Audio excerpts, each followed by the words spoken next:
Very much like our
Swearing.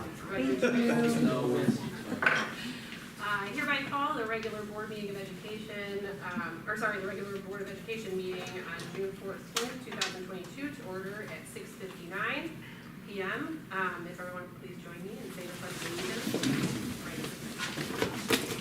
of allegiance. To the flag of the United States of America and to the republic for which it stands, one nation, under God, indivisible, with liberty and justice for all. Welcome everybody, and please just have lots of grace as this is my first time going through this process. I will do my best though to keep us on track. We're going to move on to the consent agenda. Oh, sorry, roll call. I'm so sorry. See, I already did it. Yes, it's okay. You got it over with. Secretary. I knew what my job was and I felt real good about it. So Camardo. Here. Fiorito. Here. Friedland. Here. Grimpy. I thought he was. He's absent. Can't do it, absent. Okay. Johnson. Here. Ronstadt. Here. Stolzer's here. We have a quorum. Wonderful. The consent agenda, I hereby entertain a motion and a second to approve the consent agenda as presented in its entirety if no one has anything to pull. So moved. Second.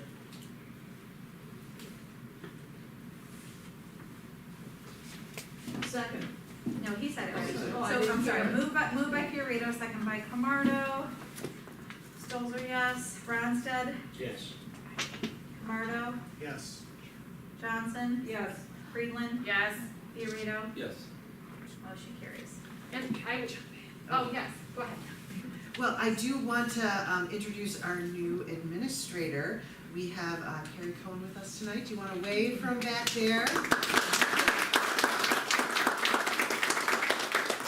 So Carrie comes to us from Lake Zurich, where she has been the Director of Student Services for the past 5 years. No? Oh, 2 years there, and then you were in District 73 for 3. That's it. She began her career as a special ed teacher in Northbrook and Deerfield, and then moved into administration.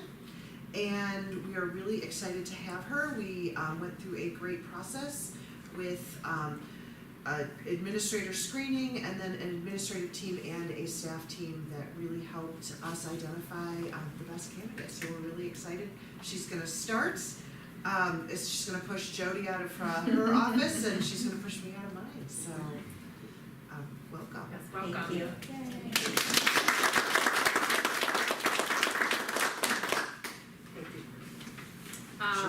Board communications? Does anybody have anything at this? I do. So the North Cook, we met last Wednesday, and the dates of the dinners for next year, October 26th. That's a Wednesday. It will be at Evanston High School. And then the March one is a little bit earlier than normal, March 15th, and that's going to be at Wheeling District 21's brand new building.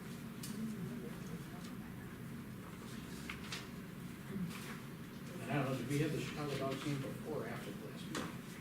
Before. Yeah.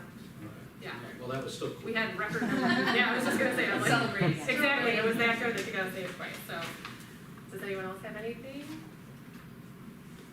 Okay, and in that case, we would like to move on to our district recognition time for our special, sadly personal leaving us, but honored guest of Dr. Nancy Wagner. As a lot of people know, she will be leaving us on June 30th, which I am extremely sad about, and I'm so sorry that I did not know that I was going to be doing this, because I would have prepped something much better than what I have, but obviously she's been amazing in guiding our district, and I know that Jody will do an awesome job.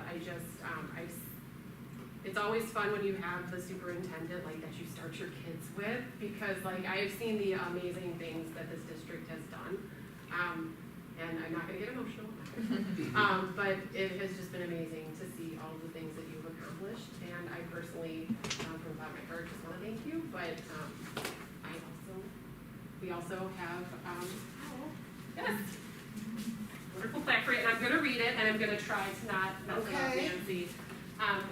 It says, The Board of River Trail School District 26 Board of Education recognizes Dr. Nancy Wagner with appreciation for 5 years as the River Trail School District 26 Superintendent. To new beginnings and happy memories. Thank you for the years of dedication and service to the education and community of River Trails. For all the lives impacted by your commitment, hard work, and vision leading District 26, we are forever grateful. You have made a lasting difference through your wisdom, devotion, and leadership. And then it says, the board acknowledges and expresses its deep appreciation for your commitment and dedication on behalf of the public. So, it's absolutely wonderful. And then, in addition, so several of the kindergarten classes will have book donations. Yes. Yes, and so this is just an example. As everyone knows, there's a slight shipping issue in America. So they are coming, and they will be here before school starts, but each one of them, and now I'm so sorry, did you select these? Because that was, some of these are some of your. So we were trying to figure out, I was trying to figure out what books we wanted, and what we heard from our kindergarten teachers is that school-wide has these mentor texts, which the teacher reads, and they want to keep them nice because it's the teacher read aloud that they use. Yet what kindergartner doesn't want to take that book and read it over and over again? So, although we don't have them for every classroom, we have enough that it's, we've got 5 sets, so it's like every 2 classrooms we'll get to share them because if Natalie knows, how many times can you read the same book over and over? Every day. Sometimes Groundhog twice. Day. Yeah, exactly. So I think they'll be very well used. Yes, and then inside, there's going to be a note, and it says, Dr. Nancy Wagner, it says, thank you for your unwavering support and unrelenting guidance that helps in leading our students' path to success. Best wishes on your retirement, Board of Education, June 14th.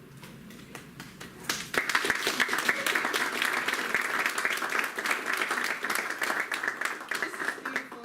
Thank you all, and you will be in great shape because, hopefully, if I'm known for anything, I would really like to be known for helping build leaders and build leadership and build voice. And I'm leaving behind way more people than are leaving, so they're gonna do a great job. So thank you all.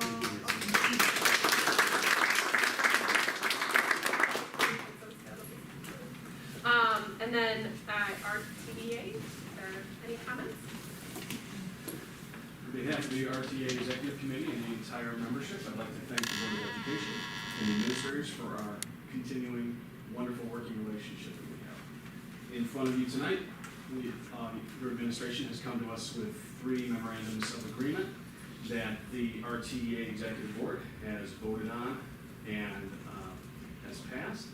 And finally, I want to congratulate Dr. Wagner and just say that it has been an honor and a pleasure to work with you these past years. So, thank you. Thank you, Bob. And visitor comments. At this time, I would like to recognize any members of the audience to approach the board with their comment or question by completing a visitor comment card. Please do note that the board and administration typically do not respond at this time, and if you are wishing for a response, please provide your name and number or email for the member of the board or administration to get back to you. There being no comments, we're going to take a quick break for closed session, and then we'll be coming back. And we'll be going into the conference room, which is right across the hall, so. Correct, so everyone here does not necessarily have to leave. No, you need a motion and a second to go into closed session. Right, but I thought, Nope. not to sound silly, I thought that we did that once we got in there. Okay, that's okay, then I would like to. We're taking a short break, we'll do that and. Right, I thought that's what. We need a motion and a second going into closed session. Right, and then once we are in closed session, Yeah. we'll take the motion. Okay. So we're taking a 5-minute break. Okay. Okay. Okay.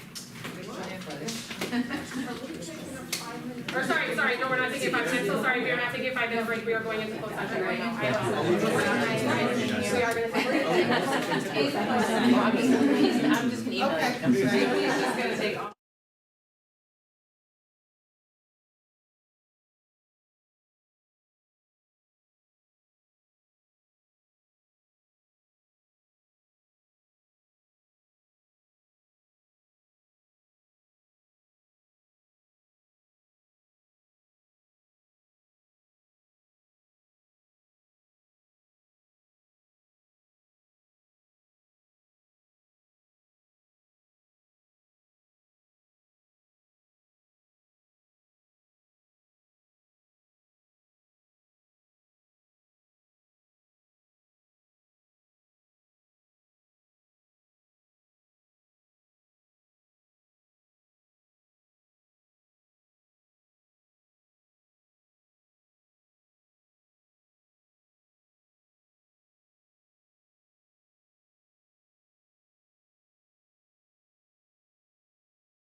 I apologize, like I said, thank you for all of your patience with me.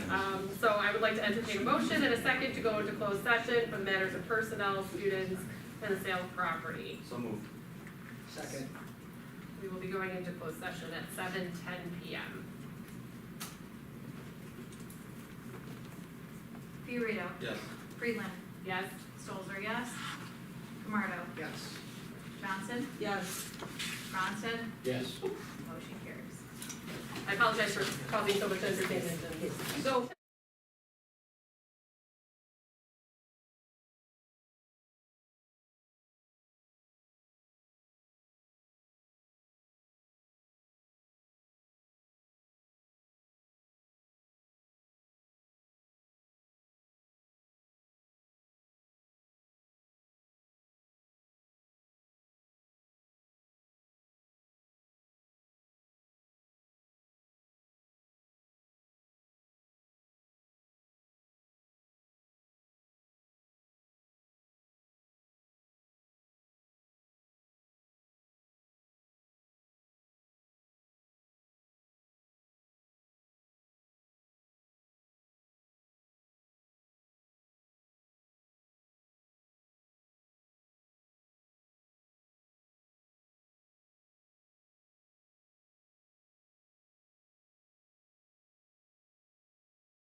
Can I get a motion and a second to, go into open session?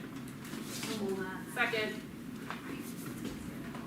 Just Donna and Freeman.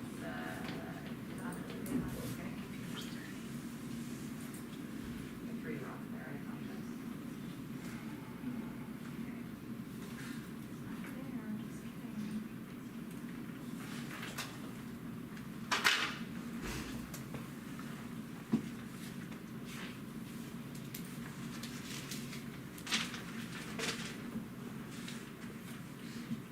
I think you should be able to. See, I don't Let's see make up this a new as, one. Okay, I don't see this as an action item. me neither. It's not an action item. Yeah. There isn't. That's why New business related to closed session action. Oh, going into open session? Mm-hmm.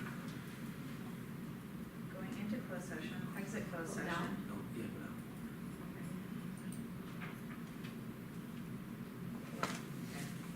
Hold on. Oh, I see.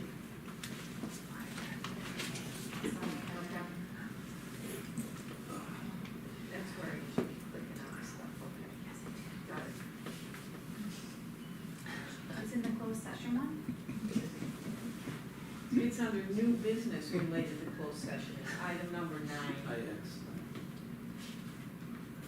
Oh, yeah, see, that's what threw me off too. Okay, so sorry. Oh, there's no motion there though, right? Correct, there's nothing there to, So I just Help have to us type in a along. motion. Okay.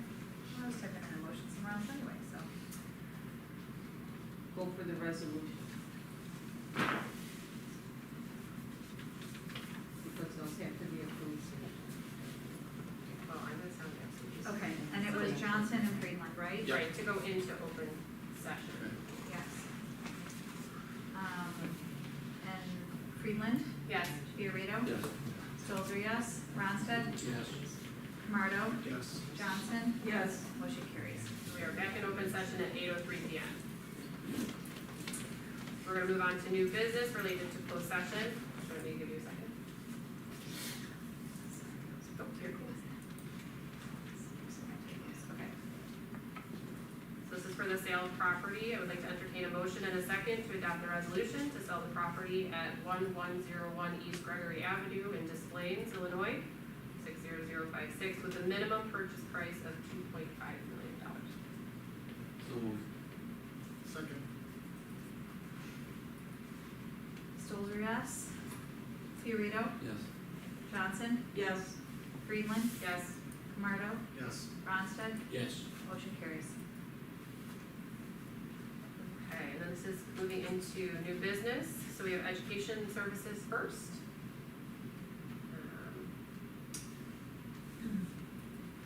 I'm so sorry, is this you or is this, well, it's supposed to be like, or is this supposed to be for Linville?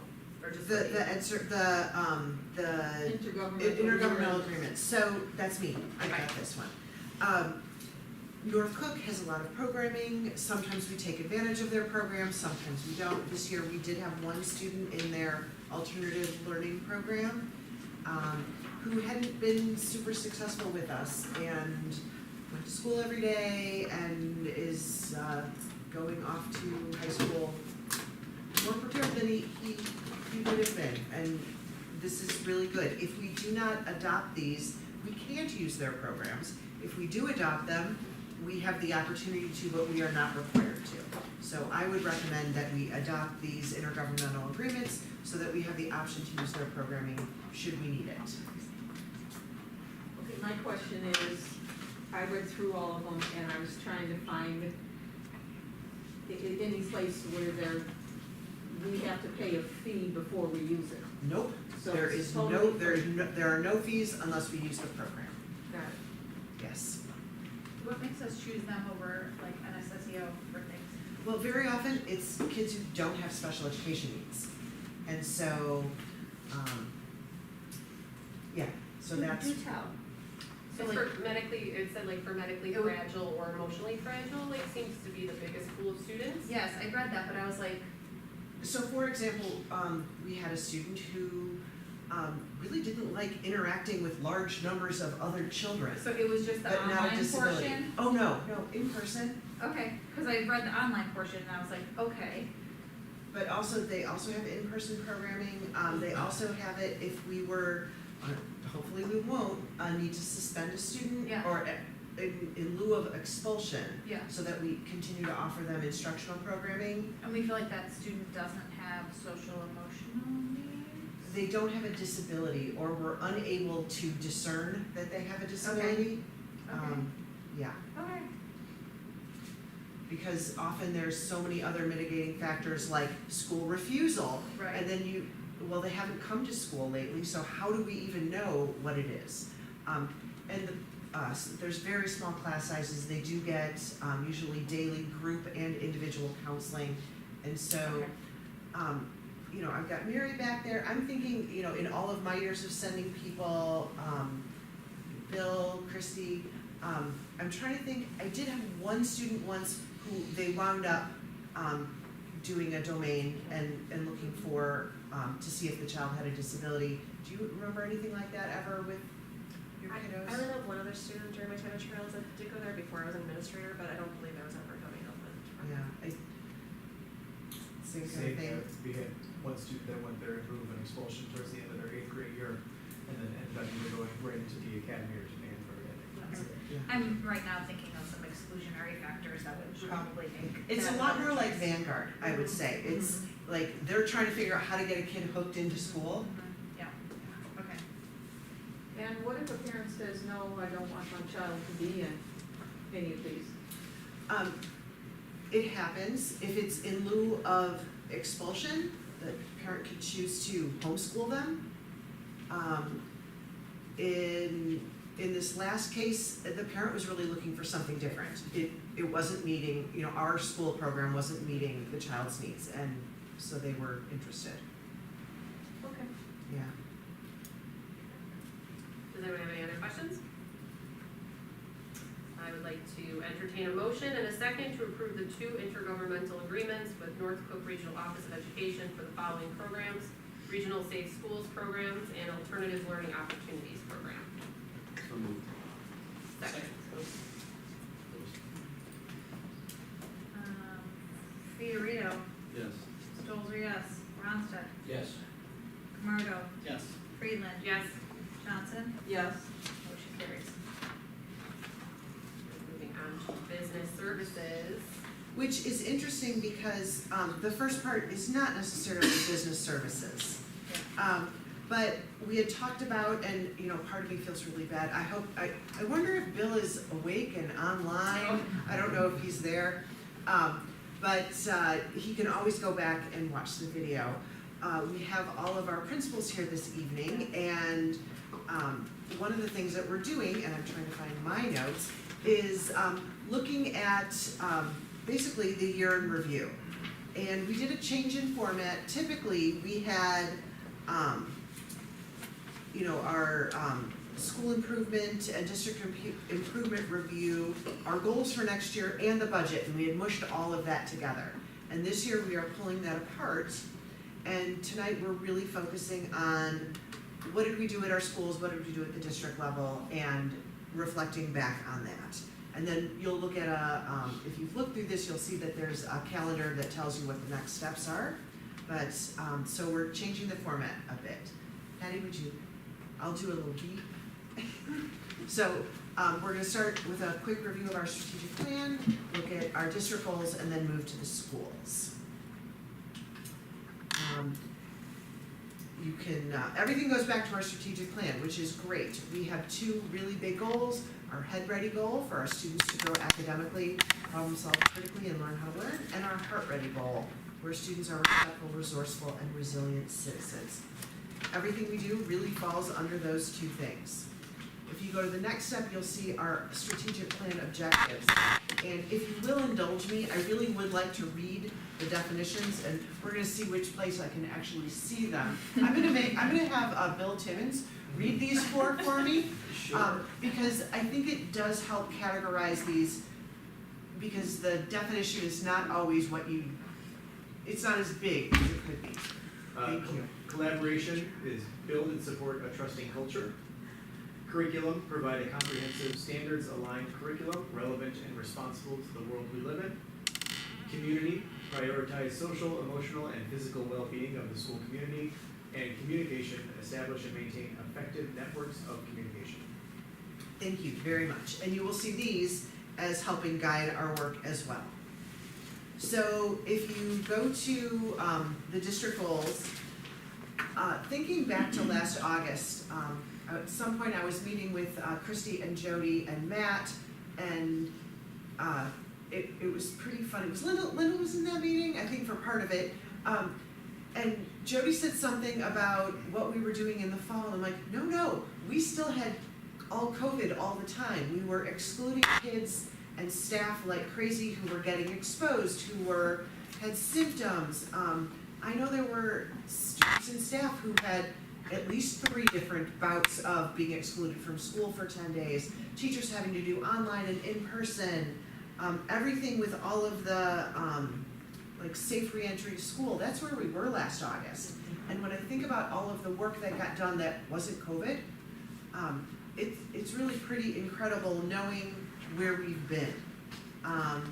We really have been able to continue our strategic plan work and in all 4 objective areas. So I'm going to talk a little bit about the collaboration goal, and we're not going to read everything to you. We picked a couple of things that we thought were really worth highlighting. I'm going to look at the collaborative negotiation process, and I've got a couple people who might have been at the negotiation table who are here. And again, negotiations doesn't start at the table. It starts with how you interact between, administration, the board, and your association members. But there's this little part of me that wishes that those meetings were open. I wish that those meetings were streamed live and people could see what happens when you bring together people who have some very similar and some very differing views, and they find a way to work together. They listen to each other. They hear what you have to say. They ask questions so that they understand the other's position in the world, and then we make decisions that are a nice balance between what's best for the community and what's best for, not as much individual staff, but the staff as a collective. And I really do think that with everything we learned from adaptive schools, with the value that we place on collaboration, that was just a really good example of all of the hard work that we've done. The other one was working through the staffing shortages, and whether that was, there were so many things that happened at the building level, but I'm really thinking at some of the district level stuff. When we sat around and brainstormed, okay, what the heck are we gonna do? Jody came in and said, we've got a psychologist that's in England that can work for a few hours a day and can do testing of students over Zoom. Is this something we could do? How could we make this work? Whether it was, how we collaborated to get substitutes, even just how can we get, without our HR person for a big chunk of the year, people, jobs posted, get people interviewed, and then get them onboarded and so that they stay. And so really those were some things, what are these out of the box things, and what is the essential work that absolutely has to get done? And a lot of that also went down to safety, and how are we gonna make sure that those jobs are filled? So that's the collaboration piece, and guess what? Christy is gonna talk about curriculum. Shocking. Yeah, so we were very busy in the curriculum area of our strategic plan as well. And I will say nothing in the curriculum bucket would have gotten done in the absence of strong collaboration. Starting with the technology goals of Matt's department. We were blessed this year to have Matt join our team and kind of threw everything at him as he walked in the door July 1st. We had the blessing of ESSER money, and with that came new phone systems, new computer setups, new classroom setups. All of these things that his department had to learn to grow together and work together to deploy in our building. So that was the behind the scenes pieces, but in relation to the curriculum, he also got to do some of the work that he truly loves in terms of working with teachers in order to really look at how are they integrating technology into their instruction. How, instead of substitution, are they really reinventing the work that they're doing by teaching them more about the SAMR model and how that applies to technology in the classroom. Also looking at high leverage tools such as Nearpod that can do the work of several tools in order to be more fiscally responsible with our tools of technology, in order to use larger, more robust systems. So that was a lot of the work that he did. His staff also worked a ton on automation in order to make things more seamless for teachers, more seamless for students, using our tool like ClassLink more efficiently, so that kids just have kind of a one click and we're in and we're able to work and we're able to roll out. So technology did a ton of work this year in order to help our curriculum run smoothly. In addition to that, we focused a lot on priority standards and teaching with clarity and intention. John Hattie, one of the greatest educational researchers out there, talks a lot about high impact things that we need to do in our classrooms in order to be effective. And one of those is teacher clarity. In order to be truly clear, we really need to understand the standards that we're trying to master. We spent a lot of time last summer prioritizing our standards, choosing the standards that were most important. And then this summer we spent time with teams really deconstructing those standards to the most basic parts, so that we can assess our students and really know if they're working on a path toward mastery. So super proud of our teachers and the departments this year and the collaboration that they brought to the table to work through those different areas. And then last but not least, the board committee knows very well on our curriculum committee, but we've done a lot with our curriculum audits this year. We've focused a lot on our foundational skills instruction. Coming out of COVID, we had a lot of students who had not had reading instruction with fidelity as they were learning behind the screen in kindergarten, first and second grade. So we had a lot of reading gaps that we needed to fill in. So we had to spend a lot of time making sure that our foundational skills instruction was strong. In terms of our audits, we did 2 big program audits this year. We audited our multilingual program, and we also audited our accelerated program. And then last but not least, in terms of materials audits, we audited our elementary math materials, and we're looking to pilot this fall.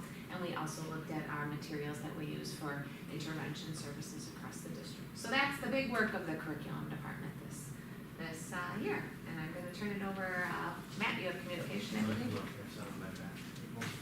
So establishing and maintaining effective network communication is a really important thing for organizations. And this past year, the River Trail School District has really been committed to improving our networks of communication through the implementation of new systems and tools. So one area of success I'd like to first discuss is related to the live streaming of district events. Since July, we have live streamed 45 events on YouTube and Facebook, and we've had over 16,000 total views. These events include school board meetings, sporting events, end of the year celebrations, concerts, and all of these events allow for a level of transparency, a level of access, and allow a level of awareness of what we do here in the district and our goals. And it celebrates who we are as a school community. And I'd be remiss if I didn't give a huge thanks to Ben Finfer, our communications manager, who made that all happen. So thanks, Ben. Another integral component of establishing those effective networks of communication is providing those individuals with the tools that they need. To this end, we successfully implemented a new ticketing system called through Incident IQ, as well as a new maintenance ticketing system. The technology ticketing system allows staff, students, and even parents to submit tickets related to technology support. These systems, through automation, allow them to be routed to the correct people. They're updated on the status, and allows for that continuous communication on resolving those issues. And I think that that's been a huge success this year. Finally, we implemented a new cybersecurity solution through our partnership with Forward Edge, who's our managed security services provider. This new solution helped us improve some of the areas related to our existing endpoint detection and response system, but we also expanded our protection to include a SIEM, which is a security information and event management system. So we start looking at the logs of everything we're doing, especially in our major pieces of equipment like our servers, as well as we set up 2-factor authentication for all staff.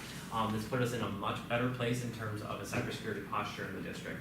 So we believe that all of these improvements to our communication network helped increase opportunities for not only our school community to connect with each other, but also to connect with the larger community and allow for that global audience and those global citizens. So I'm going to turn it over to Lyndall. Is Lyndall doing community? Yes. Oh, There you we are, okay. She's still awake. So one of the big things we worked on when doing all of our development of our equity plan, and actually we're approving the equity and inclusion statement this evening. We had a number of, starting in COVID, Zoom meetings, did a lot of education on equity. We developed the 5 strands, systems, teaching and learning, student voice, climate, culture, professional learning, family So the board heard about that, and we will be putting it all into action starting next year. Another thing that I think that was very successful in the community is the opening of Prairie Trail School. We renovated an old building, which is a way to be, a very big way to be sustainable, but we also made it into a net zero energy building. And we had numerous publicity about it, people opening about it, we brought the community in, there's a playground that all the children can play at. And we brought our 7th grade students over to learn about energy and how we can climate change and how we can save energy. So that's one of the areas that we can be a leader in our community. And another one I wanted to point out is all of the grad opportunities. I added them up for the finance committee for last year and this year. It's $5.3 million above and beyond what we normally get for title grants and idea grants. We started with Prairie Trails, the $2 million that we got for that one. We also got a couple ESSA grants, but then we have a partnership now with the MWRD for our playground that we're building, and that was $650,000. In addition to that, the Department of Justice gave a security grant for $500,000. The Illinois EPA gave us a grant for $300,000 for a bus and charger. FEMA gave us some money to help with COVID. And then we got about $230,000 in federal technology grants, our E-rate, which we normally go for, but there was some extra funding there too, which helps us balance our budget and do some of our capital projects that we want to do. All right. Our next step is our school goals, and we're gonna start with our littlest learners. Go chipmunks. Will you sing the song for us? Megan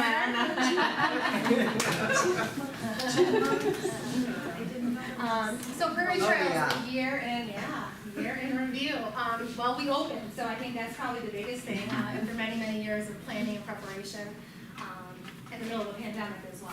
And so, couldn't have been done with everybody's help and support. So, looking at our goals, head ready and heart ready. So our head ready is really looking at focusing on that tier 1 instruction, looking through the lens of literacy and STEM.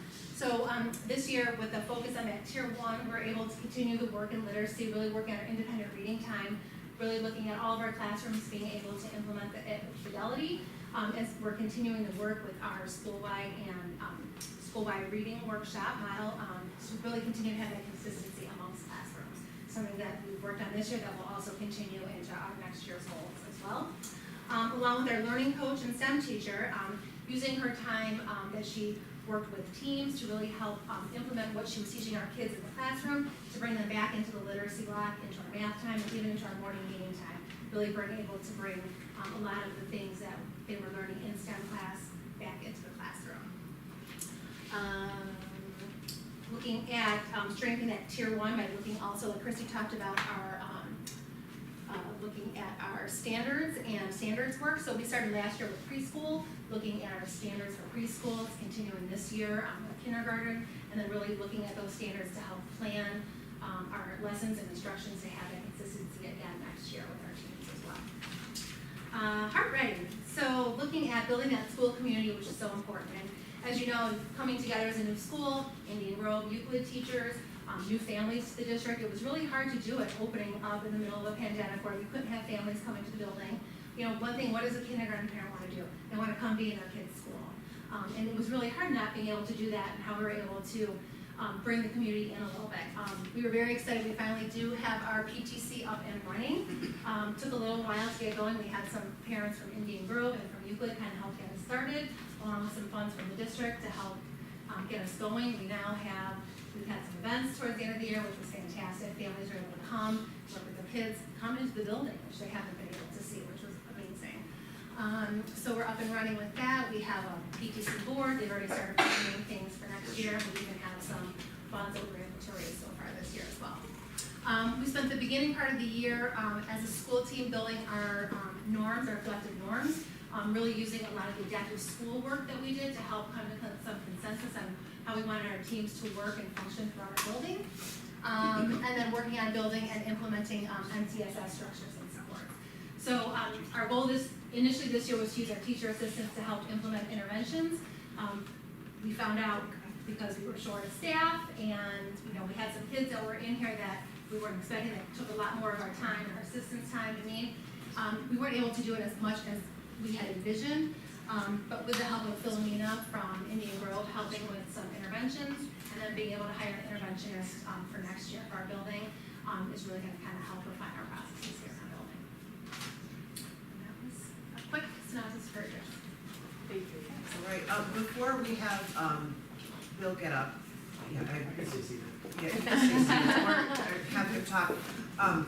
You know how you go back and you look at your notes, like, oh, I wanted to make sure that I said something. So I did want to share, Christy Seifert said, hey, I got an idea. I've been talking with my husband about some of the things, this process that's done in his work where you look at much shorter term goals, 3 months, 90 days, 100 days, and we've been setting these goals, and in the beginning it was, I don't know what these should look like exactly, but I know that if I'm trying to get to here for my goal, these are some steps I need to do. And the first time that we started to talk about what we did, we weren't all together, but then the second time we did all get together. And this was one of the most beneficial meetings, not only to hear from a district point of view, like, oh, I'm seeing the flow of from the schools to the district and from the district to the schools, but then having everybody who was in the room, and I think they may address a little bit of that, Amy say, wait, what are you doing with the priority standards? Because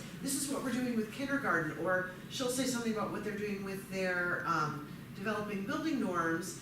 And, not all the buildings are new, but there's new teams and everything. And so these ideas went back and forth, and it was really some of the best professional development at an admin team meeting that we've had all year. And that accountability of, I'm gonna have to report out on this. Wait, I have actually done these things. It was really nice. Or even to have someone say, I didn't get this goal done at all because of this, and then have us cheer them on for not plowing through or on something that, really shouldn't happen only because it was written down on paper.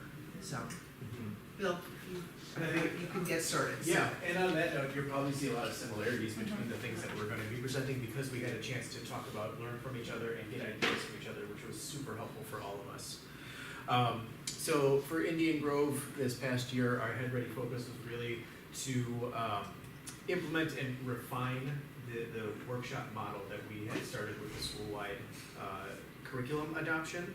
And as Nancy was saying earlier, there was a lot of stuff at the beginning of this year that I feel like took me away from the instructional aspects more so than I wanted to. So I will say that our Head Ready focus, a lot of that stuff would not have happened without Mary Flessis, our instructional coach.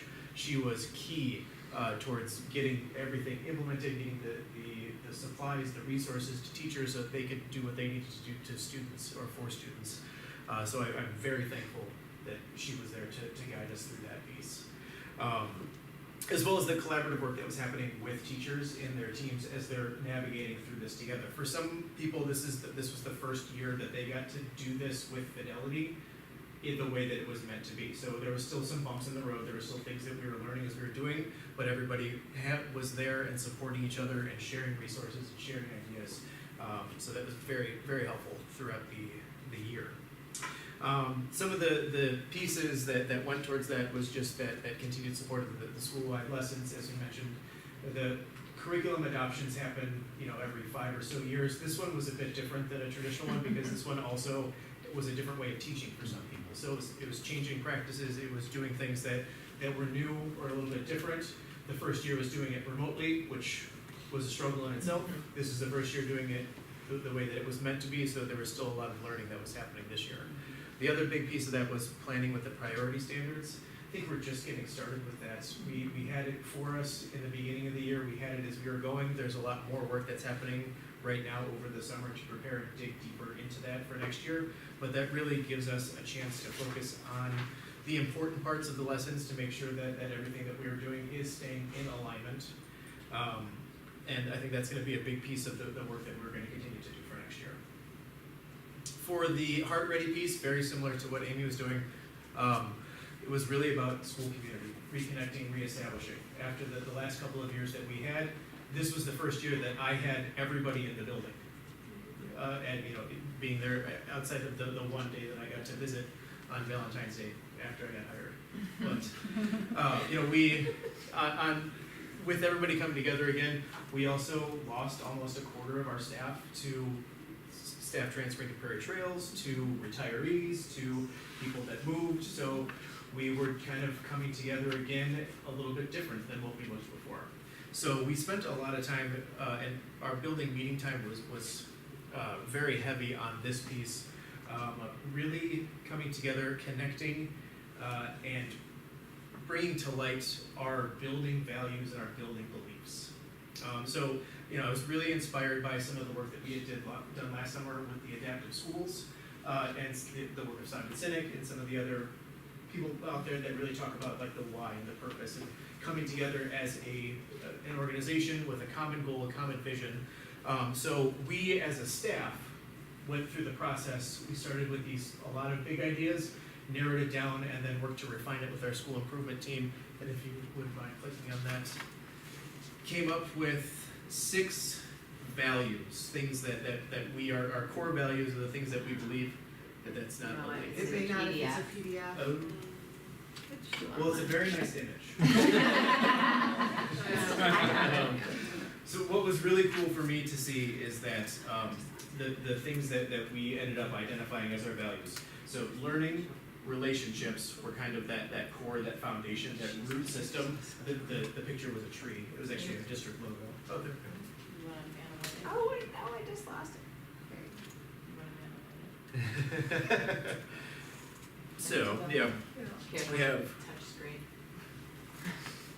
Oh, I knew it, I'm sorry. Well, I'll share it with everybody later. So, learning and relationships are kind of the foundation of everything that we do. And then we identified collaboration, community, efficacy, and communication as being the other pieces that we that drive our decisions, drive everything that we do. So now we've been spending time diving a little bit deeper into what do those mean, so that we have a common understanding of that as a way to use as our decision makers, as a way to, again, kind of drive everything that we do. I was very happy to see how what we came up with as a building reflected really well the strategic objectives that are part of the strategic plan. So there's a lot of alignment between those pieces too.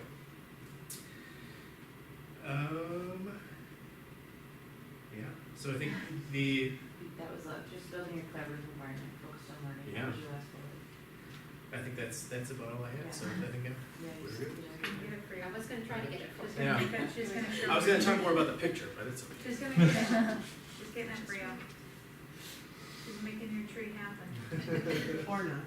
Maybe not. That's gonna happen. Oh, The real So one. it's like every time. Get back up here, babe. I'm getting down to the camera. See, it's No, happening. it won't work. Oh, yeah, it's gonna work. Have faith in yourself, Patty. I have faith in you. Yay! So we were able to take our values and instill them into the district logo too, so that everything is kind of interwoven. And like I said, that learning and relationship piece, that's that foundation, that's that root system that's down there, and then everything else kind of branches from that. And I'm so sorry, you may have mentioned this, what did you do with this? This is just what we came up with. These are the 6 final values, the core values that we had. Right, This sorry. is just me putting it into a visual that we can use. So I now was just like, did you hand this out to teachers? Yeah. Like, I love it, did they post it on the wall? Like. As we hire new staff, we have a couple of new teachers that are coming, whether in-house or from outside hires. These are the things that we want to communicate to them, so that they can see, you know, this is who we are. We hired you because you are also in alignment with these values, and here's what they mean for us as we move forward. Awesome, thank you. So does everything grow out of the learning and relationships, or are they all equal? The way that I saw it as I was doing this was learning and relationships are that foundation, so it comes Yeah. out of that. That's our core purpose of being here and working with students. And even like, you know, thinking about how this applies to us as adults in the building too. We are as much of learners as we are the student, or as the students are. We care about our relationships with each other as much as we care about our relationships with the students. So this really is not just about student learning, it's about everything that we are doing. Thanks, Bill. I'm sorry, you called my husband's name. Thanks, Bill. It's But it was Bill. Timmons, So, It's probably the there's first no time that's excuse, ever everyone's having happened, our own right? night. You call me Tim? I did. Everybody calls me Tim. Yeah, Let's just move on. and now it's It's there your forever. poor baby. Alright, Karen. His son's moving too, so he's gonna have to get So next, following Bill's presentation, always have to follow Bill's presentation. Again, you're gonna hear a lot of similarities as we go through the schools. The Head Ready at Euclid was very similar to that, what we saw at IG in terms of really developing those initial systems for the literacy workshop in the classrooms, really building in the reading conferences, one-on-one conferring with kids, and coming off of COVID, building that stamina with children in the classroom and actually just reading and sitting there for a little while. That was a long haul for the kids. And teachers persevered and got to a much healthier place. Similar to IG, I spent a lot more time doing COVID than I was able to be in the classroom. So shout out to Ida Fries, who very so closely supported the staff in terms of really shifting their work from being the center of the classroom to being with the kids in the reading and looking at student behaviors and analyzing where they are as readers to really understand what instruction those kids needed at a small level and at a larger tier 1 core classroom level. So when we look at the Heart Ready, kind of the overall piece that we worked on this past year, it was looking at obviously the SEL needs coming out of a pandemic, so the social emotional learning needs, and meeting kids where they were at. So I spent a lot of energy meeting the adults where they were at, making sure that they were okay. And it's not in here anywhere, but a lot of time that I spent reflecting on last school year was, how do I keep everyone okay so that they can take care of the kids? And in taking care of kids, we used a lot of data. Panorama is a new resource for us that was super helpful, even though it was brand new, so we couldn't really develop patterns out of it, but it did inform some of the things that we were seeing, and kids saw it too. So that helped us really strategically use that data to target our observations, and what we ended up being able to do was creatively schedule supports for kids that our system couldn't typically support in a normal environment. So what I mean by that is during an RTI block, for example, teachers like, no, these 5 kids, more than anything else, they need to learn how to problem solve social situations. More than reading and math right now. Like, that is really a priority for them. So we would give a certain number of weeks, a small amount of time each day, and a small group of lessons that was supported by our social worker or our psychologist, but provided by a teacher, because that was needed for those kids. And so those creative conversations came out of that SEL work. And then one of the things that I realized in this reflection, we worked on a lot of other things, and we also learned from this past school year. So when we talk about with the priority standards, that was a natural part of our work. And the priority standards is a big part of how IDA worked with teachers on an ongoing basis in those small groups of teams.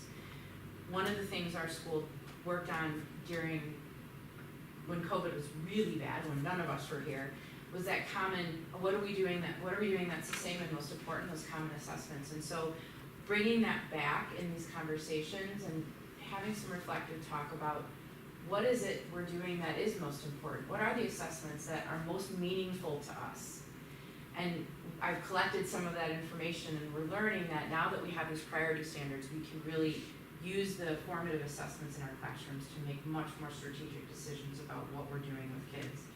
And in addition to that, as we create those collaborative assessments, we spent some time at the end of the school year talking about how do we use student products to really understand what they're learning or not learning and what we're going to do in response to that. And so having the priority standards and the work that Christy is leading with our teachers is gonna make this work that our teachers are doing with kids in their classrooms and collaboratively so profoundly impactful. I kinda got goosebumps about it. And then, related to the Heart Ready, the learning that we did this year, our building problem solving team, that's the BPST acronym up there, but the work that Christy is also helping lead, kind of came out of this need of, we have so many resources and our kids need so many different things now than they did 2 years ago. So looking at what resources do we have for interventions. So that multi-tiered systems of support, when you see that MTSS acronym, that is basically all the different ways and layers that we support our children at school. And one of the things that, since I've been here for a few years, marred by the 2.5 years of the pandemic, is making sure that from pre-K to middle school, that our MTSS systems are always talking to each other and that they're not redundant because we lose time and resources through redundancy. And so that's really what that's about. And so we started a lot of that work this year, talking to teachers, having these conversations, what's working, what's not working, and that's led to the work that Christy's doing and is going to continue into this next school year. And then finally, one of the things, one of the reasons I am so connected to Euclid, and I love Euclid so much, and people talk about Euclid like they do, is the family connection, the community connections that we have. And that has really been tough. And to Amy's point with pre-K, we've lost that, not lost completely, but there's been a loss of a connection with our families. And that came out in the 5 essentials to me. And that's something where I noticed throughout the school year, we didn't have watchdogs, I didn't have parents on the school improvement committee, we didn't have parent volunteers coming in. We had one volunteer from the community who met with a student on a regular basis. 2 amazing volunteers who were in classrooms all the time. They were just a part of the staff, but that was it. So knowing and watching that through the year is something that, I think all of us are going to be working on as we move forward into next.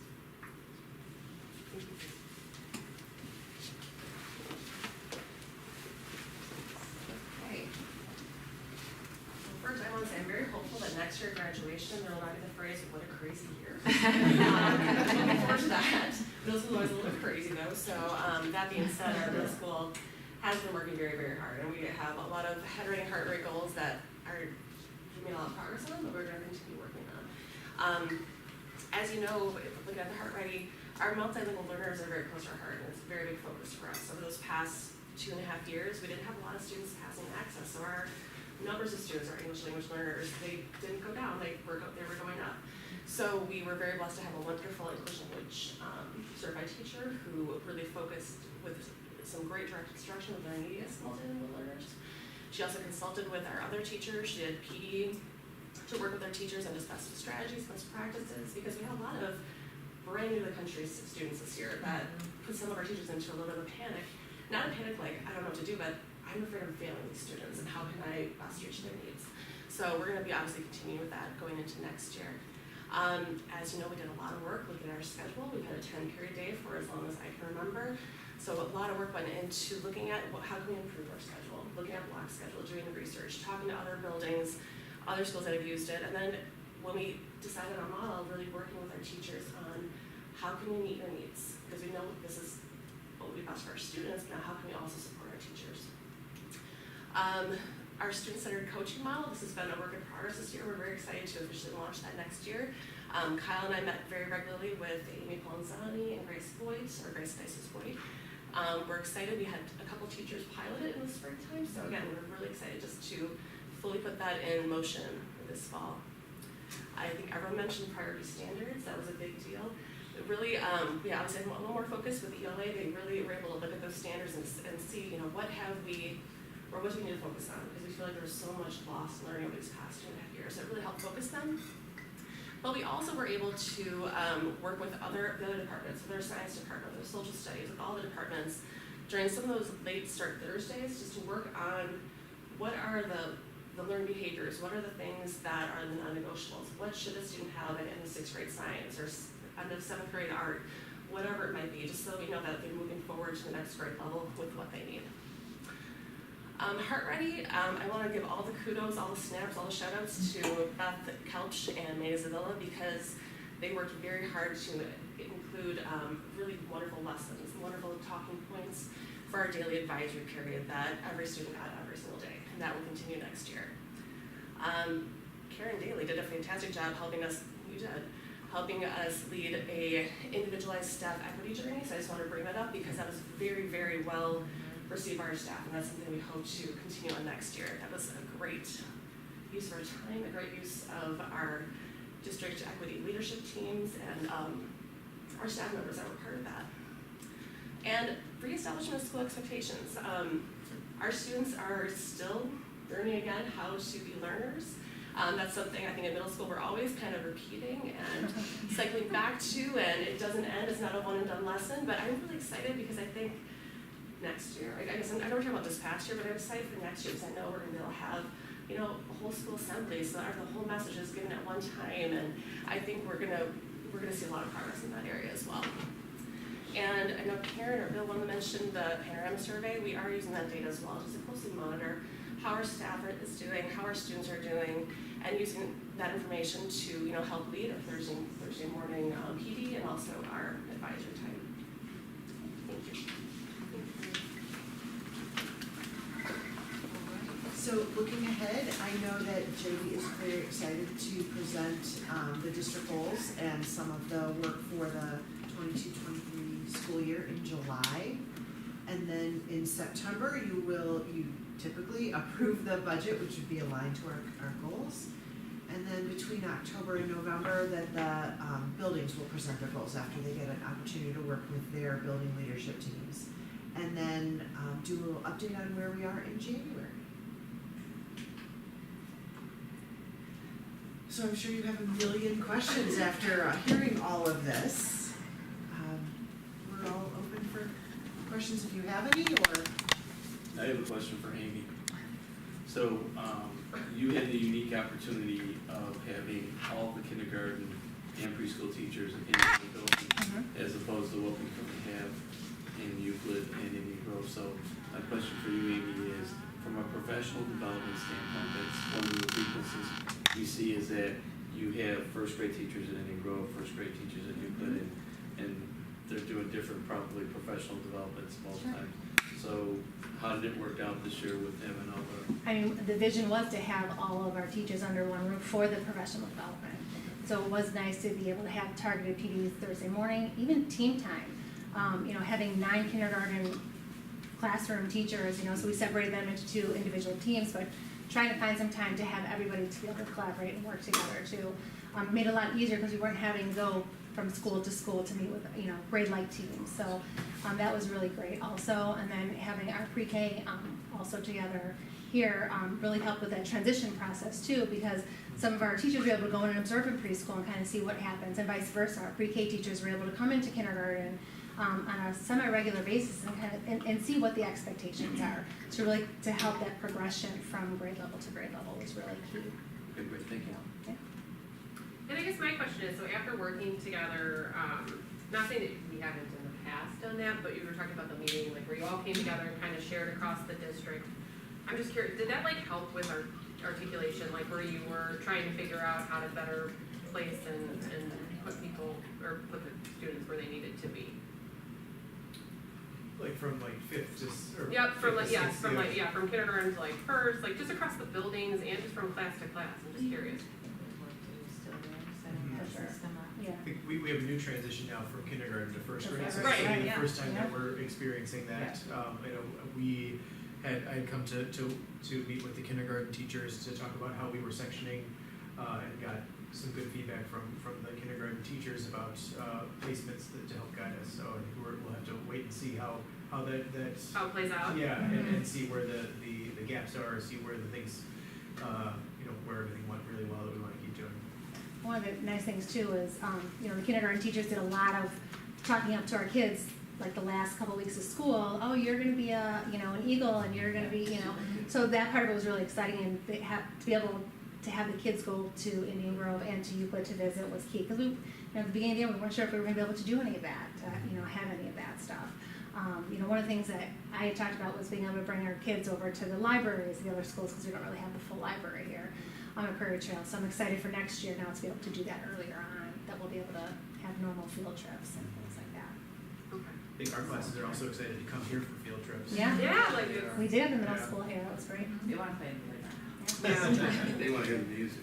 I think one of the things about the meetings together that was really helpful, I think about our teachers, like during COVID, who said, I've got math, can you do social studies? And I think that there was some of that, like, wait, Bill, you've already got that? Can you just send that to me? And when I make it better, I'll send it back to you. So we were seeing a lot more of that, and surprisingly, I think, on one hand, maybe not, there are things that Amy's doing that Mary could take advantage of, and vice versa. Like, it's not, there are some things that are specific, like, this is really kindergarten, this is really middle school, but our kids go back and forth, and even if it's just a format, a process, there are things that are really helpful that, when somebody puts a lot of time in, it, like the personalized equity journey, like, there's no reason why we can't just say, hey Karen, can you send that to everybody? And we're not in competition with one another, and so we do share it. Well, and it's like, and it's neat to, I don't know, it was just neat to hear about all the overlapping and everything like that, because not that people were purposely trying to cut off schools, to do specific things at one school. I think it kind of just fell into that over the years because people got used to customs and traditions and these things. So it's neat to see how all of you have stepped in with, all, I don't know, the collaboration piece, so I appreciate it. Well, and I've had that same thought, that just when we were honoring you, Dr. Wagner, and I was thinking that, nobody, I guess, I don't know, but I assume nobody really wants their time defined by COVID, and that it just seems like you would like to, everyone would like to think that their reach is farther than that, but I mean, it's been so nice to have, you as a steady presence during such an unsettling time, and as everyone was coming up here, and I thought about that just as, like you said, you want to be defined by the leaders that you've made, and you have made so many wonderful leaders, and thinking about all the new people that we've had, some slightly before COVID, but not much, and many, like during COVID, and so many new people, and like Mary, Amy, not new, but new to where you are right now, so much has changed in these last few years that I feel like, some of that has, as we've talked about, there are possibly some silver linings, and that maybe that, that insanity, maybe forces some people to draw on each other and the, the pool of talent that we have here, and was, I think, excellent in seeing, the way that you guys have really, come together and, done great things with what, the circumstances that we have. And so I think it was just really interesting to see, all thinking of all, again, not new faces, but as we look forward to normalcy, and thinking about what, the different, the better footing that we're on, I think, moving forward, than where we were going into COVID even. Mm-hmm. It's exciting, I think. Does anybody have any other questions or comments? What's with that IG logo, with the IG and the feather? I thought we were an owl. It's a secondary logo. I have a It's feather for me. one too. I have a feather. We all have to feather. We all have a feather. Amy doesn't have a feather. She has an acorn. She's got an acorn. Feather in its mouth. It was confusing. I'm just saying. Okay, that's all. No, Mike's got one. Well, you well, thank you. it says IG. I use the feather a lot, but mine doesn't say Euclid or. We're ready to move on to the finance stuff, if Lyndall is ready for us. I'm sorry, Lynn. Oh, poor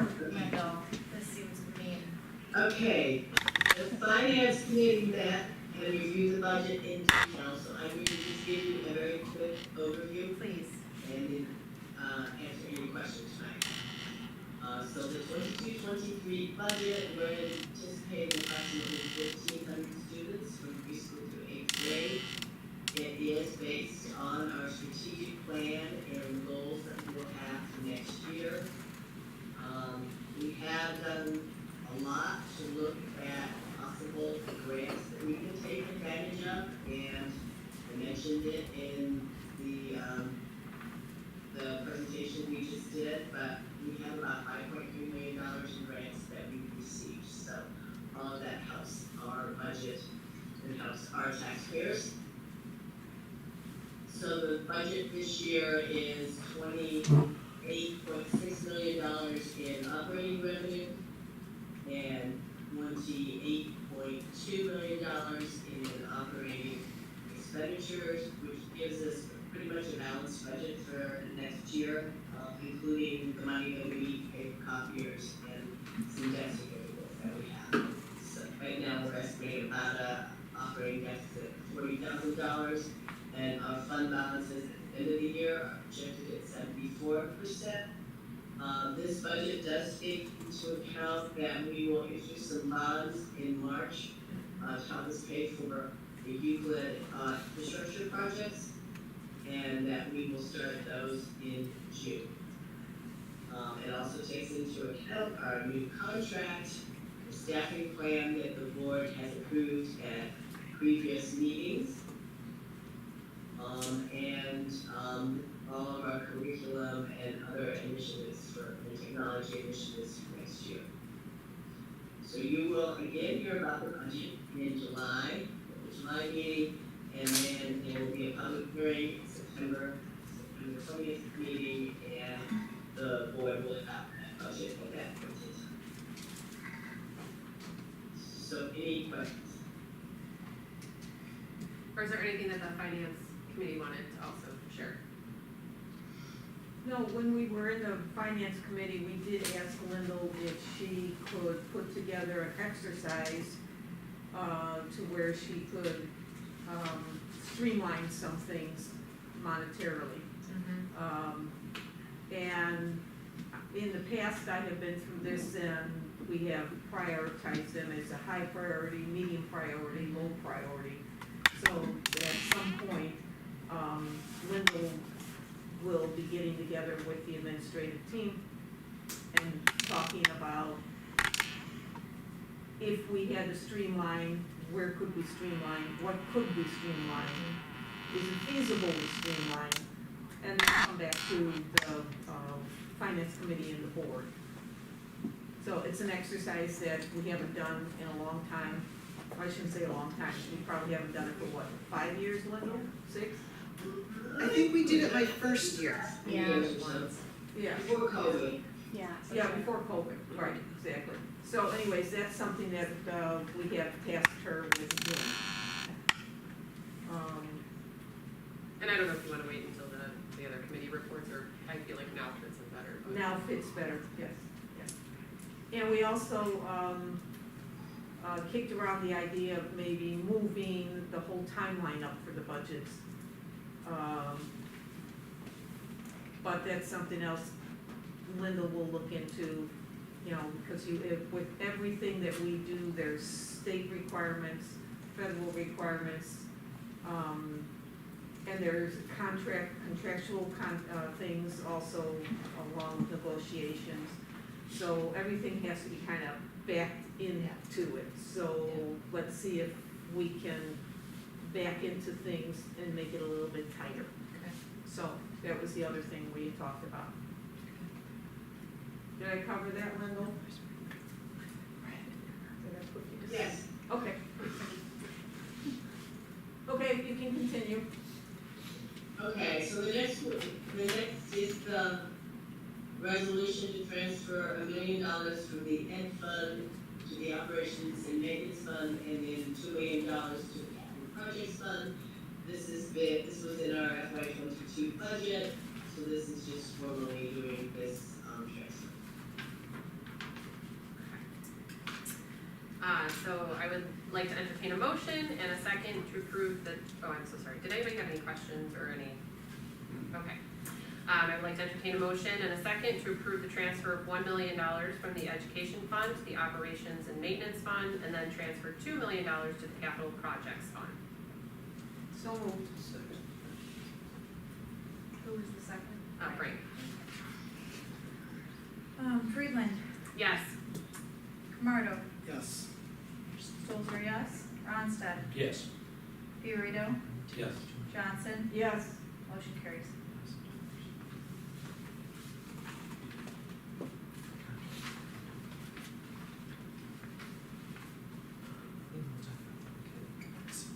Sorry. Oh. Yeah, I don't see it. The next item is the MOA job descriptions. This is an action item. Yes, so this one is really interesting. We needed to make some changes in some job descriptions, and let me just start with the nurses. We added a different category of nurse, so the certified school nurse, to the building nurse, and so we needed to say, why is there a difference? And so we put that in writing, and then when Kelly came,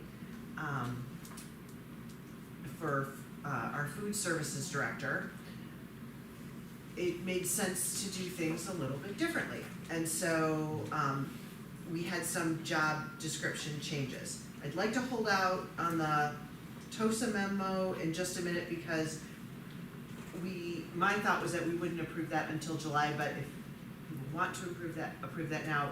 Are there any questions about either of the job description changes? For food service and school nurse.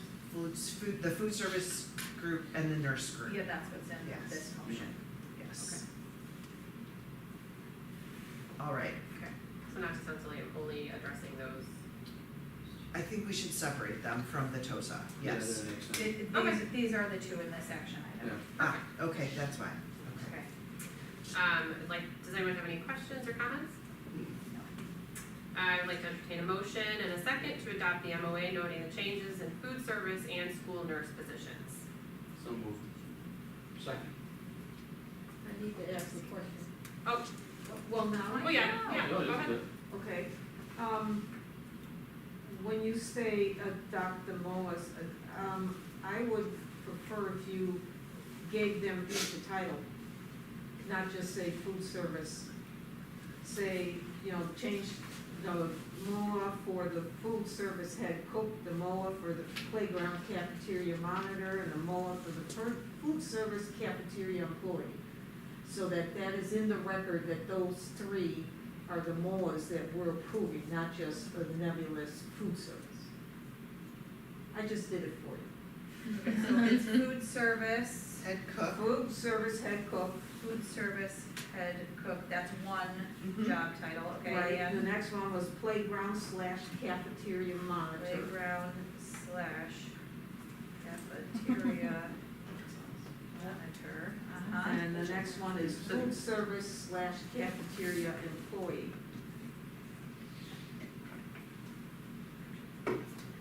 This way you have a record of what we have approved.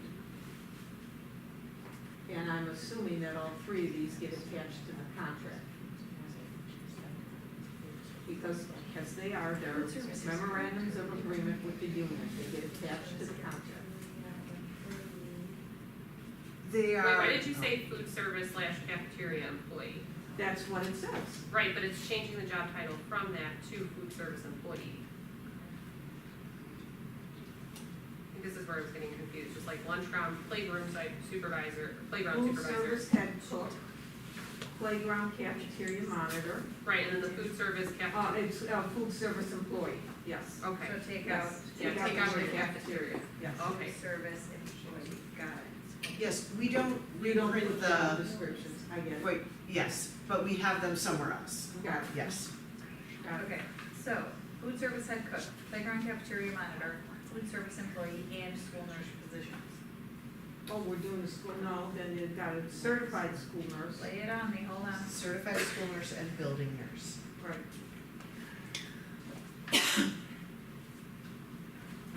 I'm all history. It's good. At least having that history. Building. Okay, so, noting the changes in the food service head cook, playground cafeteria monitor, food service employee, certified school nurse, and building nurse positions. Correct. Correct. Okay.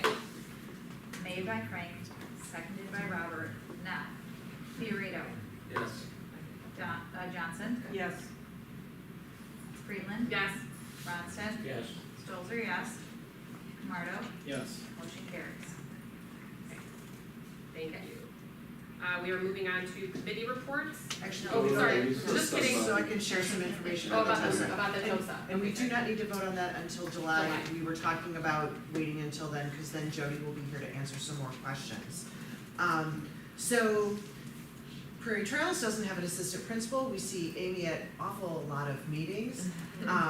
And although there are definitely less students at Prairie Trails, there are a lot of special education students and a lot of related service staff. When you attend her, like special ed services meeting, it's, you know, that conference room is packed just with all of the people that service preschool and our little ones. And so, there's been a lot going on, and again, some of this COVID, are there some things that are related to, you know, I think about the kiddos that came into kindergarten without IEPs that had some pretty serious needs, like, hey, these kids look like they belong in Natalie's class, but we thought they were typicals. So, you know, there's a lot of those things that come up, and so there's a lot of things that come up. Team meetings, IEP meetings that are all day on Thursdays when the preschool staff may not have meetings, but Amy has a regular school to run, you know, for the kindergarten students. IEP meetings on Monday for the kindergartners. Professional development, both for preschool and for kindergarten.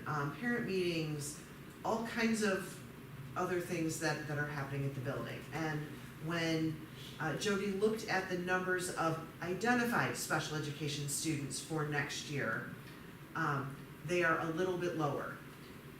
We're thinking that there would be time in one of our two people staff, and we're really talking about Natalie because she's in the room. I don't want to not talk about Natalie. Is, you know, how can we have someone meet these needs? Also think about the kids that, you know, who came in without IEPs, that we needed somebody to get eyes on them in classrooms, and we did use MSSEO for some of those services, but like they could come and student could be a model, citizen for that day. We're like, oh great, this is the one time they could come and it didn't happen, or they had a great morning and then they fell apart. Like, what's really going on?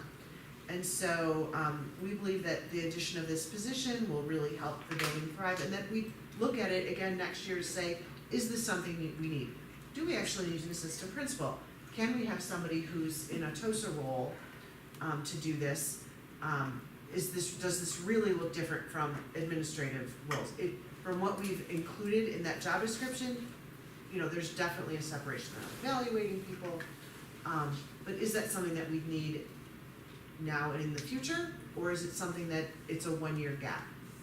So that's what we're looking at. It also would be another great opportunity to provide leadership for one of our staff members who has a principal's certification endorsement, so that in the future, if there are openings, this is someone who's had that opportunity to try these skills and decide if they like them.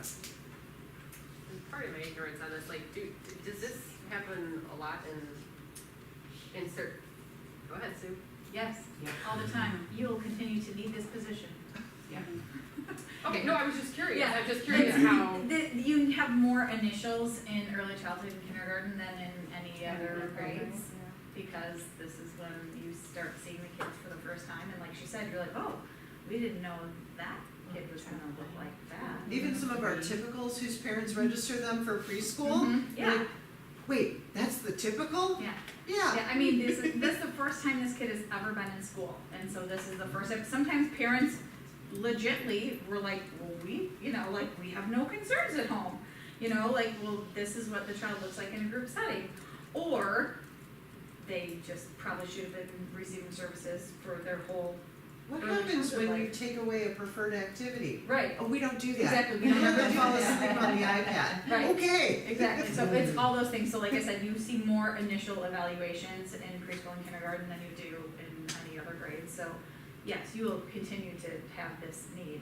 But even just running all of those meetings. That's what you I'm know, saying, that's those like, meetings, is it yes. 2 days a week where To Amy is? see, identify those Yeah. kids, and then to sit through all those meetings. Oh, I mean, guess- this sorry. is why I'm spending these 3 weeks doing 20 evaluations right now. I guess I was just, more when I was asking, I just was never really been a teacher on special assignment. I mean, like, it sounds fantastic, we do but that. So it we've sounds had very them- like double done that seven. before. Amy was a teacher on special assignment for Yeah. special education when, was that your first role in the district? For curriculum. No, it was more curriculum, but it was Oh. 9 or 10 years ago, I We think, started is our when it was. coaches as TOSAs before we gave them Yes, coaching we roles. did. Yeah. Okay. So it's So a this is- TOSA role, it's so always we just figure like a out what to lead-in. call them. It's a lead into something. Okay, got it. So, Thanks. so I just hadn't really heard of it, sorry. I'd like to put my 2 cents in since, I feel like I've been here some days. I would agree with the TOSA, absolutely. I can tell you firsthand, and I'm only talking about a 15-minute segment every day. But if there were certain people, TAs, that were not there, or you were not there, it was really tough. Yeah. I got stuck in a classroom several times for 25 minutes with kids that were special needs, and I'm no expert on it, and it was really difficult and a challenge. And I've seen, and you have too, I've seen Amy and others try to get some of the special needs kids just to go back into school, and that wasn't about a 2-minute segment. That times it was, we sat there in the parking lot watching for 25 minutes. Yeah. And you're taking away your principal from that position. So I think the TOSA is absolutely needed at Prairie Trails, and I think Sue said it best when she said that a lot of these special needs children are at that preschool and kindergarten level, and if we don't give these guys help, I mean, special education is a tough field, and there's not a lot of, as Robert knows within SSEO, we're all, lacking in them because we need them more. But even some of the stuff that you put in your memo here, Nancy, some of the stuff was actually brought up during negotiations. Mm-hmm. The IEP tech, that was a big deal. And I remember it vividly. I don't really know what it is, but I don't know, I'm fully in favor of a TOSA position, because I think we really had this year an excessive number of special needs kids, and you guys did a marvelous job trying to keep it all together at times. That's it. Nancy, am I allowed to interject or not? Sure. Can I say something there? Yeah. I just wanted to also make everybody aware of the great work that Amy's staff is doing in terms of some interventions. So we have a speech therapist who's going to be pushing into classrooms next year to be rolling out sound wall practices with students to try to help support our recommendations for speech evaluation. So trying to really limit the number of evaluations or IEPs that we're putting in place for fluency and disfluent students. We also have our interventionists who you approved to be coming on board next year to really support those academic needs. So I think it's very fiscally responsible to be looking at a TOSA situation for a year. And a to halftime. really, yeah, and halftime to really evaluate the need, but my heart broke for Amy on many days last year watching her, and there's a legal compliance piece to having somebody at those IEP meetings at the table. And Amy was very torn between how do I support the student in crisis when I know legally I have to be here, so I appreciate the board considering this. Donna, did you have something? I have no problems with this, what you've laid out and what you've all said, it all makes sense. But I'm trying to understand, if we didn't have Prairie Trails, if pre-K was back at Indian Grove, where it came from, would we still be doing this? If the kindergartners were in 2 buildings. Right, kindergarten and pre-K. And we had, and we sort of had An the assistant pre-K principal Yeah, there we too, had so there is an K-5 assistant too, principal so- at the other building Oh. that sits in on those meetings. So that takes, leaves the principal being able to do a lot of the normal work a principal does versus sitting in and being, representative at an IEP meeting too. So it spreads it out a little bit, where here it's more, And is this not something that, since we know that the pre-K is not typicals, and we knew that when we brought them over here to Prairie Trails, why didn't we account for that? Why didn't we, plan for that? Why haven't we planned for Why it? did we leave I- Amy in this situation? I think there I are, didn't hear what you said. She said, why did we? Why did we leave Amy in this situation? Basically, right. I think there are districts that, similar size, that will run with just a principal, but they do have special education teachers that serve in the role of LEA. or coordinator. Or coordinators, or different, Yes. where, Can I We take a don't crack at this, because I think I have a better answer than yours, and that is that, well, I think I'm gonna put it easy. Yeah. We didn't know because kids weren't in school last year, so how are you gonna know? I mean, we gonna make that assessment based on what we see on a video? Look at that kid, he's running around in the background there. So, Well, I think it's more, that's no, not what I meant. no. I think we looked at numbers. I don't think it's that, I think it's knowing that like this is gonna be the first exposure of consistent schooling, and we would be able to see students that are coming into the school setting for the first time. I think that that's all that was being implied. I also think that there were things like, we thought that 2 grown-ups in the cafeteria and on the playground were going to be enough. And I'm not really sure why we thought that. But It wasn't enough. it really wasn't. Again, so, Robert asked the question about, is Lyndall a good gatekeeper for spending? Yes. Here, look at the principal says. When we looked at staffing, it was, what do we really need? Yeah. And, there was that piece of, Amy, we're gonna reassess at the end of the year. And the thing about lunch supervisors, that was blatant and interface really fast, that they couldn't open literally anything in their lunches. and we started them on blankets on the floor. Yeah, towels, paper towels. And I think part of it too is like, those kids never had preschool. Yes. They didn't have pre-preschool, they didn't have daycare, they didn't have any of the things that would have put them into social situations where they would have been in a group. So even though, I know we're definitely gonna look at this and it is a necessity at the current role, even like if the numbers were to continue to go down, it would be a different situation, which is just what we're gonna have to see over time. But like those kids, like my daughter, I can be a perfect example, like they got her, she has older sisters that went to school, but like she got 1 semester of preschool. And then she just didn't see anything or anybody and she was by herself.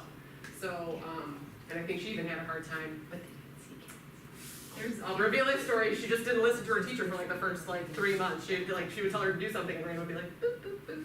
I mean, she was being Just like bad. Mom. Right, just like Mom. But she wasn't being bad, but she also wasn't paying attention to what she should have been. She just had to have that exposure.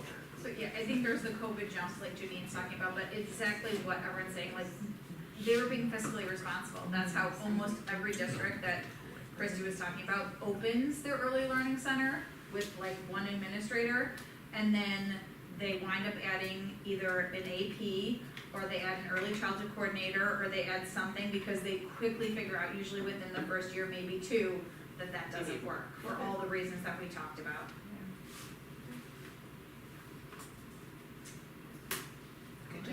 So we will bring this back, we will bring the TOSA back in July, at our board meeting. All right, committee reports, or does anybody have any other questions? Committee reports, finance committee, I don't know if you have anything else to share, Donna? Oh, yes, we also talked about purchases and contracts.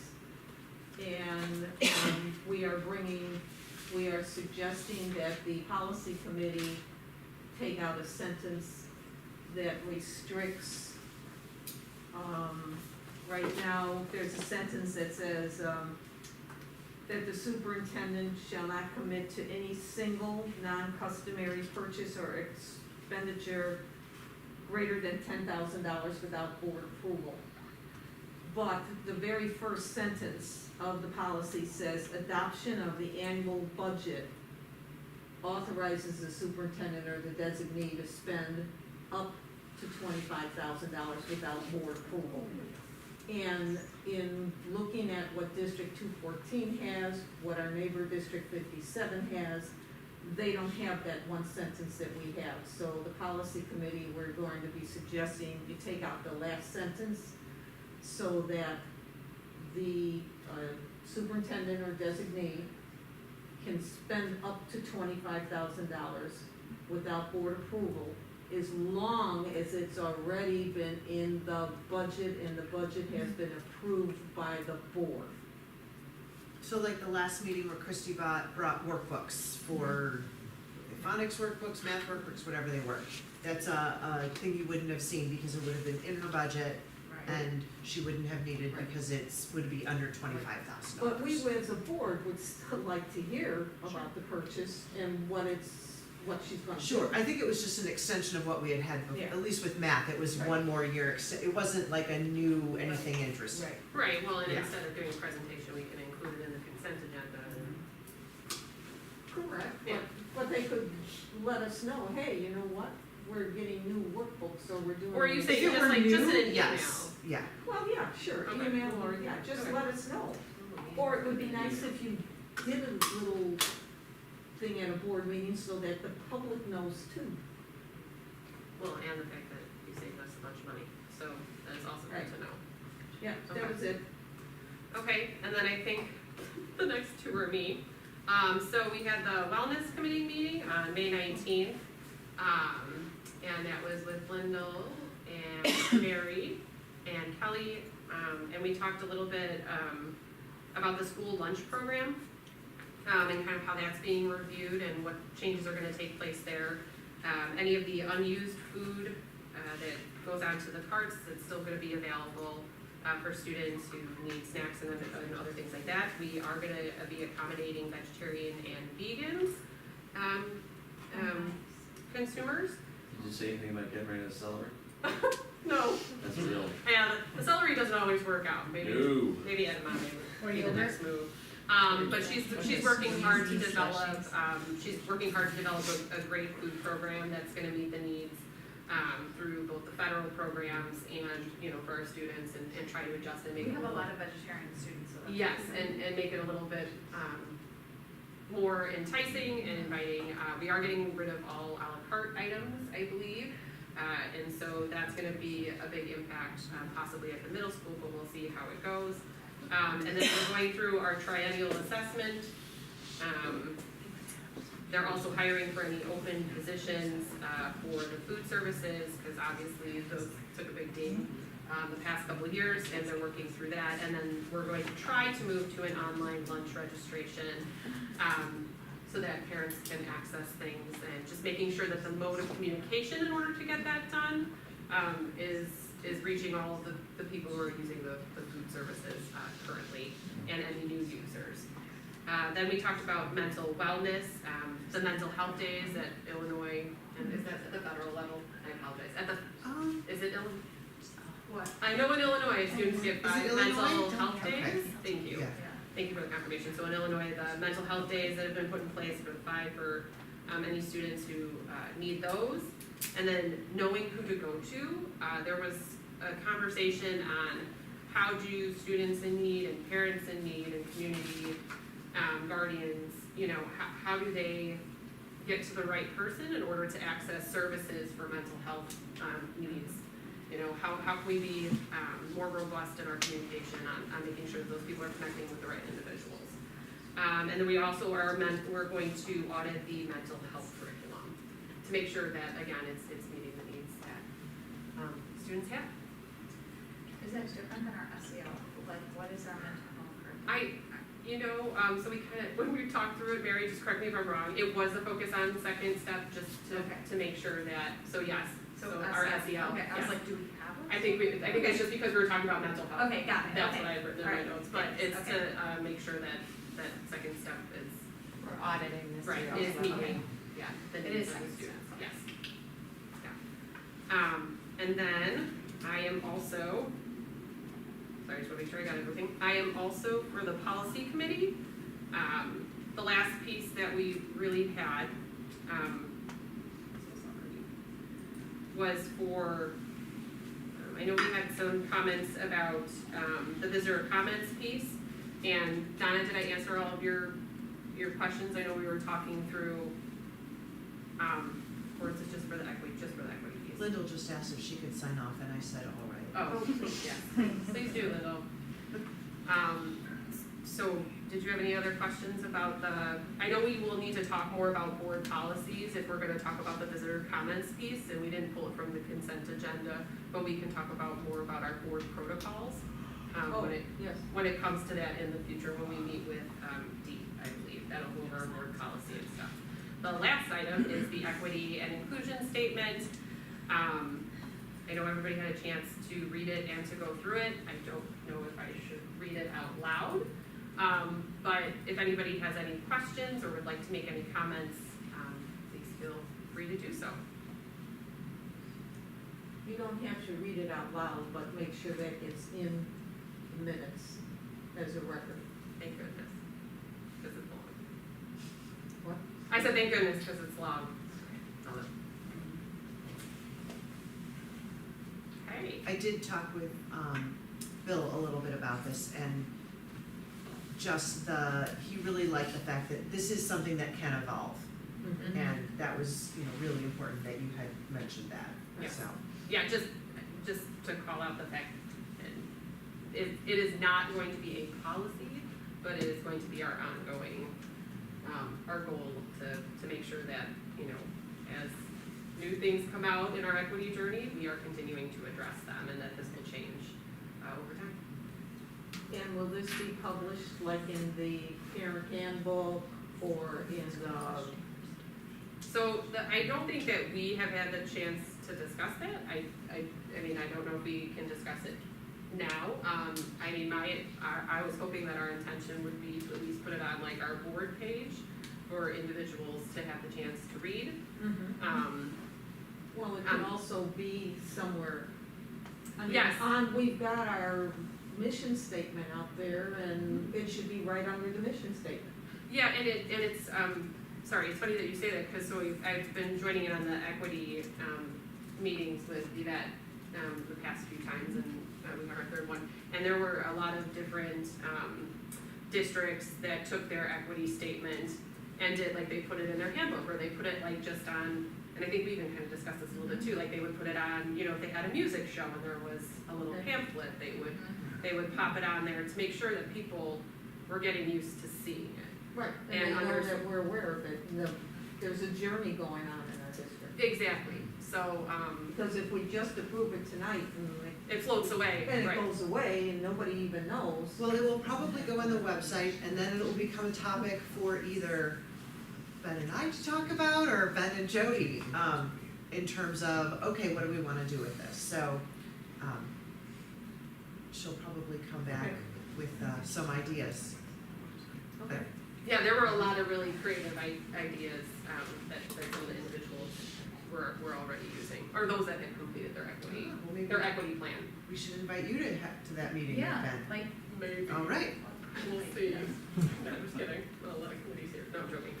So right now we're going to entertain a motion and a second to, or did anybody have any other questions? He's giving. You could do the motion first and then ask Okay. for questions. I'd like to entertain a motion and a second to approve the equity and inclusion statement, To adopt. or to adopt, Yeah. okay, adopt the equity and inclusion statement. So moved. Second. Moved by Fioritos, second by Ronstadt. Friedland, Yes. Stover, yes. Theorito, Yes. Camardo, Yes. Johnson, Yes. Ronstadt, Yes. motion carries. Okay, then there is the president's report. Do tell. Oh, yes, upcoming events. Independence Day, so the 4th of July will be obviously observed on the 4th of, or on Monday, the 4th of July. All district offices will be closed. The next regular Board of Education meeting is July 19th at 7 p.m. School dates, August 5th is New Teacher Orientation Day 1, August 8th is New Teacher Orientation Day 2, August 9th is the Innovation Symposium. August 15th is an All-Staff Institute Day, Day 1. And then August 16th is All-Staff Institute Day 2. August 17th, which is so hard to think about, is the first day of school for grades 1 through 5. And August 18th, the first day of school for kindergarten. And August 22nd is the first day of school for pre-K. When's the middle school start? Yeah, we do. Not starting middle school. They get the whole year off. Also the 17th. Okay, sorry. That's okay. RTMS will also get started. No school. Why are we punishing these people? They just got done with this year and Yeah, now we're like right. throwing them out the dates for next year. School's amazing.